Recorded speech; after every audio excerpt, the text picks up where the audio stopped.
जय हिंद। तो आज हम बात करने वाले हैं कि बैंक जो है 4 प्रकार के होते हैं। पहला है कमर्शियल बैंक, दूसरा है स्मॉल फाइनेंस बैंक, तीसरा है पेमेंट बैंक, चौथा है सहकारी बैंक। कमर्शियल बैंक उन बैंकों को कहते हैं जो धन जमा करने, व्यवसाय के लिए ऋण देने जैसी सेवाएं प्रदान करते हैं। इसमें कौन कौन सी बैंक खाते आते हैं? उसमें जो है एक्सिस बैंक है, कोटक बैंक है, येस बैंक है, सिटी बैंक, SBI बैंक। अब हम दूसरा बैंक स्मॉल फाइनेंस बैंक के बारे में बात करते हैं। स्मॉल फाइनेंस बैंक को ही छोटी बैंक या मिनी ब्रांच, मिनी बैंक कहा जाता है। इस तरह के बैंक में लेन देन का मात्रा कुछ कम होती है। यह बैंक बचत खाते खुलवाते हैं तथा साथ में लोन देने का भी काम करता है।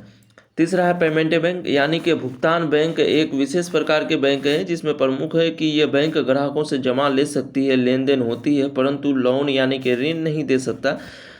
अब चौथा है सहकारी बैंक। सहकारी बैंक को ऑपरेटिव बैंक, ये विश्व के अधिकांश भागों में जो है सहकारी बैंक है जो लोगों की पूंजी जमा करते हैं तथा लोन देते हैं। और इन सभी बैंकों, चारों बैंकों का जो है हेडक्वार्टर, मेन ब्रांच जो है वो संचालक है RBI, जिसे हिंदी में कहते हैं रिजर्व बैंक ऑफ इंडिया। इसका पुराना नाम जो था the imperial bank of India था। भारत का केंद्रीय बैंक है। यह भारत के सभी बैंकों का जो है संचालक है। रिजर्व बैंक भारत की अर्थव्यवस्था को नियंत्रित करते हैं। इसका संस्थापक बाबा साहब डॉक्टर भीमराव अंबेडकर साहब हैं। मुख्यालय जो है इसका, RBI बैंक का मुख्यालय मुंबई, महाराष्ट्र में है। इसका स्थापना 1 अप्रैल 1935 में किया था, 86 वर्ष पहले। इसका कंट्रोल करने का जो अधिकार है वो प्रधानमंत्री के पास है। प्रारंभ में इसका कार्यालय कोलकाता में था, जो सन 1937 में मुंबई आ गया। पहले यह निजी बैंक था। सन 1949 से यह भारत का उपक्रम बन गया।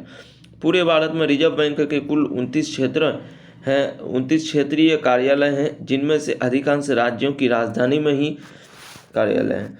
RBI के मुख्य कार्य हैं जो मौद्रिक नीति तैयार करना, उसका कार्यान्वयन करना और निगरानी करना, वित्तीय प्रणाली का विनिमय करना और पर्यवेक्षण करना, विदेशी मुद्रा का प्रबंधन करना, मुद्रा जारी करना, उसका विनिमय करना और परिचालन योग्य न रहने पर नष्ट करना। RBI बैंक जो है ये अधिकार है कि वह RBI फंड से कम 200 करोड़ रुपये की संपत्ति अपने पास हर समय रखे।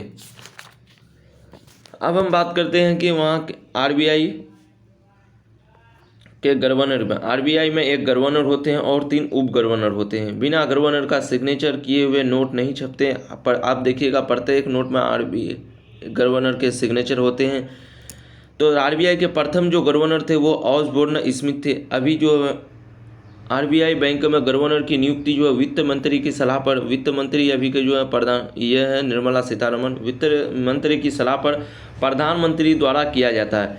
ठीक है।